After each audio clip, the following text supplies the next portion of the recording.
안녕하세요. 이기동 목사입니다. 기초성경 공부 오늘 9강 히브리서 11장 23절에서 29절까지 말씀입니다. 히브리서 11장 23절에서 29절까지 말씀을 한번 같이 읽겠습니다. 시작.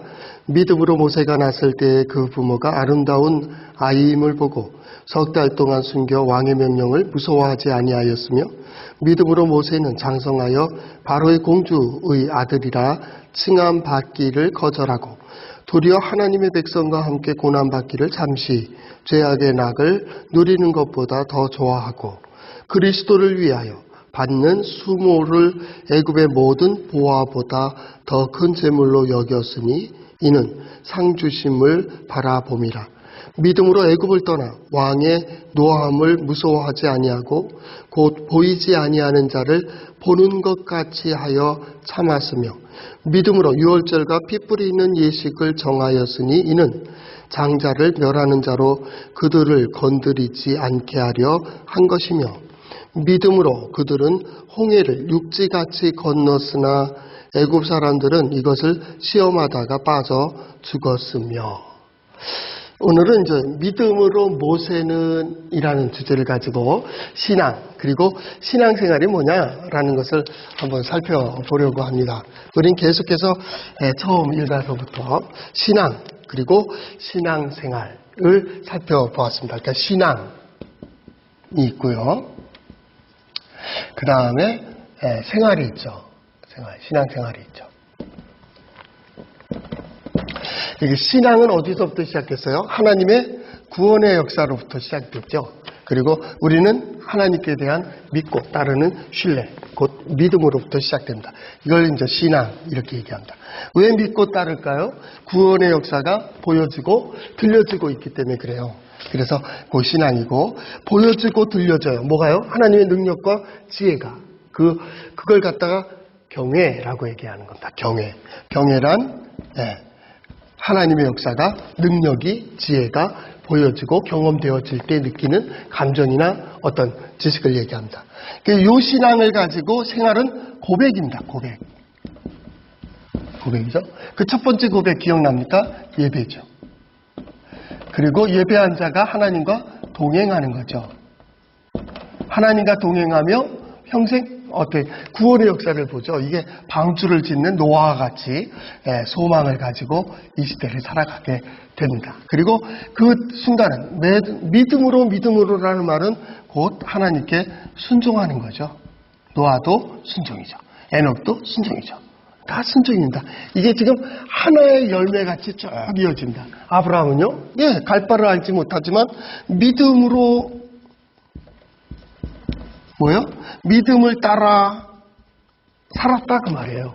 감동되어지는 대로, 보여주시는 대로 그냥 살았다 그 말입니다. 그게 이제 순종이고, 그게 절대적 순종이었다 그 말이에요. 보여주는데 안 가겠어요? 불이 있는데 안 피하겠느냐고, 그죠? 아이가 이렇게 넘어지려고 하면 잡아주는 게 자연스러운 거잖아요, 그죠?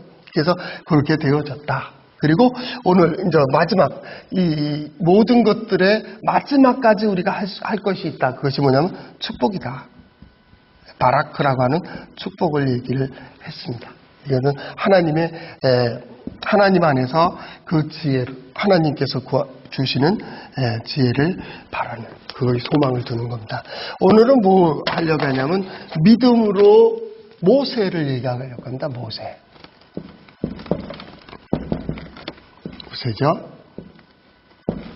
모세입니다. 이 모세라는 말을, 이게 애굽적입니다. 애굽에서 이름이 지어진 거니까요. 애굽적인데 참 묘하죠. 처음에 맴이라고 하는 이 단어는요. 물을 상징합니다. 그냥 물이 아니라 흐르는 물이고 더 나아가서는 바다를 상징하기도 합니다. 그냥 흐르는 물입니다. 이 모세라고 하는 뜻은 건져냄이라는 뜻이거든요. 이건 아주 중요한 말입니다. 건져냈다 그 말이다.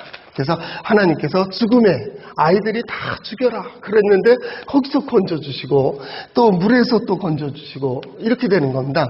그래서 물에서 건져냈다. 그래서 공주가 그를 모세라고 얘기했다 그 말이죠. 그래서 이 모세라는 말은 또 다른 말로 얘기한다면 하나님께서 어떤 구원해 주시는 역사를 보는 겁니다.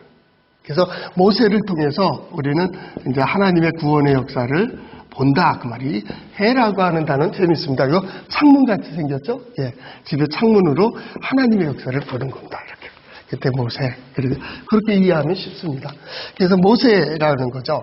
근데 하나님께서 어떻게 모세가 되게 하느냐. 우리는 지금 모세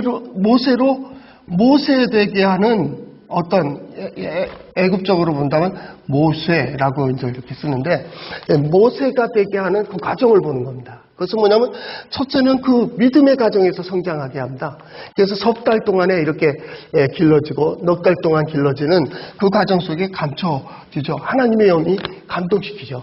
그래서 참아 죽이지 못하고 그 아이가 너무나도 귀해서 숨겼다가 물에다 떠넣죠. 그래서 신앙 안에서 어떤 형성이 됩니다. 형질이. 두 번째로는 어떤 이냐 바로의 궁전입니다. 공주의 아들로 왕족으로 크게 되는 겁니다. 왕족으로 크면서 뭘 배워요? 지도자로서의 리더십을 배웁니다. 거기서 권위와 능력과 자질을 여기서 길러가요. 여기서 공부를 하게 되는 거고요. 그러니까 우연히 되어지는 게 아니라 하나님께서 이 모세 되게 하기 위해서 이렇게 만드시는 작업이죠. 또 어떻게 됩니까? 광야로 가죠. 광야로 가는 과정 속에 뭐 있어요? 애굽의 그 군사가 억울하게 하니까 거기에 대해서 의분을 갖는 거예요. 그러니까 의를 따라 행하는 거죠. 그러니까 마음이 움직이는 대로죠. 그러니까 의를 따라 행해서 그 병사를 죽이고 그랬기 때문에 이제 어쩔 수 없이 광야로 가게 된다. 광야에 가서 40년을 살게 되는데요. 이 광야의 40년은 굉장히 중요합니다. 왜냐하면 지금 굉장히 역동적으로 자라왔거든요. 모세가 숨겨져서 살아왔죠. 신앙 안에서. 그 다음에 공주의 아들로 또 성장을 하잖아요. 그래서 이 왕궁에서의 어떤 정치적인 알력들이 있게 될 것이고요. 이게 이 시간이고, 그 다음에 광야의 시간 40년은 진짜 조용한 것 같으면서도 계속 양떼들을 이끌고 모세가 광야를 돌아요. 그 당시에 목자들은 이거 사우디아라비아이고요, 바란 광야고요. 이게 이제 홍해거든요. 글씨 못 써도 이해하세요? 홍해입니다, 이게. 홍해인데, 홍해에서 이 사람들이 이 1년 주기로 양떼들을 데리고 돌아요. 여기서도 마찬가지 여기 돌아요. 지금도 그래. 지금도 양떼들을 데리고 이렇게 봄, 여름, 가을 주기로 여기를 돕니다. 그것이 뭐냐면, 목자들, 양떼들을 막대기와 몽둥이로, 지팡이와 막대기요? 예. 그걸로 이제 이끌어가는 거예요. 그래서 저렇게 풀 있는 쪽을 찾아 헤매는데 여기서 이제 이렇게 도는데 양떼들을 데리고 가며 그 양들이 얼마나 눈도 나쁘고 머리도 나쁘잖아요. 그들을 이끌어가는 리더십을 연단하는 거예요. 어떻게 보면 모세가 그동안에 배우고 익히고 한 것들을 여기서 정리하고 연단한다 생각하시면 딱 맞아요. 그러니까 이전이 40년이라면 요 광야에서 40년을 지내요. 그러니까 거의 맞먹는 시간에 여기서 연단을 하는 거예요. 그리고 리더로, 이제 모세로 부름받는 거예요. 이 모세라고 하는 뜻은 건져내다 그런 뜻도 있지만 건져내는 자라는 뜻도 있어요. 건져내는 자. 그러니까 건짐을 받은 자가 건져내는 자가 되는 거예요. 그러니까 우리도 마찬가지죠. 어떤 이렇게 웅덩이에 빠져 있다면 이 웅덩이에 빠져 있는 이를 건져내잖아요. 그리고 건져낸 자로 이제 살아가잖아요. 그렇죠? 그때 저는 그렇게 설명해요. 이게 구속사. 하나님께서 용서해줬다. 구원해줬다. 그리고 이제는 구원의 길을 간다. 예수 그리스도의 복음도 마찬가지입니다. 우리 믿습니다. 이게 믿음이 아니고 믿음으로 행하고 믿음을 따라 살아갈 때 그때 이제 그렇죠. 이게 믿음으로라는 표현을 쓰는데요. 이 길을 가는 겁니다. 갈 때 어떻게 해요? 40년이고 이제 40년 동안 사역한다. 그러니까 하나님은 준비하신 것만큼을 충분히 써요. 역사는 준비한 것만큼입니다. 그러니까 하나님께서 이 모세를 불러가지고 40년을 하는데 홍해를 건너가게 하고요. 건너기 전에 유월절 행사 하잖아요. 그렇죠? 피를 뿌리고. 그 다음에 홍해를 건너요. 물에서 건짐을 받은 자가 이 백성들을 물을 건너가게 해요. 참 묘하죠? 순리가. 그러니까 이전에 내가 구원받았단 말이에요. 이전에 나는 부족하고 연약하죠. 그러나 하나님께서는 모세로 모세되게 건져냄을 받은 자가 건져내는 자로 세우시는 것. 아브라함을 아브라함 되게, 야곱을 이스라엘 되게 만들어 가시는 과정이죠. 모세가 충분히 그런 사람이죠. 모세뿐입니까? 우리가 하나님께서 모든 과정을 통해서 그렇게 만들어 가세요. 내가 이전에 아팠으면 거기서 회복시켜주고 아픈 자들을 위로하는 자로, 이전에 내가 힘들었으면 이제 힘든 자를 내가 새로운 힘을 주고 붙들어주는 자로 말입니다. 지금 시대가 혼란하고 어수선하잖아요. 항상 하나님을 떠나는 항상 그랬거든요.